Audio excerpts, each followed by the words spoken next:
One of the most common questions I get is what a radio show needs to be successful. Well, the obvious and somewhat flippant answer is, well, talented people who make listeners laugh. There you go. Go do that and you win. But the question is usually how a show should be constructed. There are, of course, many ways to put a radio show together, but I found a great mix of ingredients that every show needs to sustain long-term success. I call it the GIFS system, GIFS. G is for game. Give listeners something to interact with, to engage them, and cause them to become active participants. Now, this isn't contests and doesn't even have to be actual games, though games are a tremendous attraction.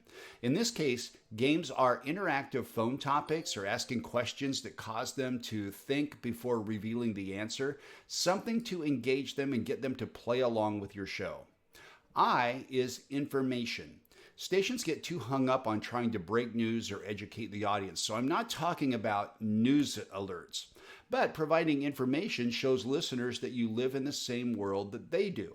This can be a formal segment like an actual news report or 3 things you need to know or good news to go, or it can be embedded as references into existing content, but show them that you're in touch with the world. F is for funny. Fun is fine, but funny is the gold standard for personalities. If you make me laugh, I'll come back over and over.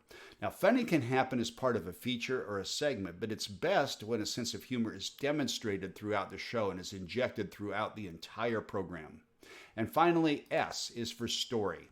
We all react to great storytellers. How will you construct content into a story that causes listeners to lean in and wonder what's going to happen next? How's this going to end up? If you become a great storyteller, you'll never have to worry about time spent listening. That's it, the GIFS system. Game, information, funny, and story. Build those elements into your show, do it consistently, do it effectively, and you'll be on your way to success.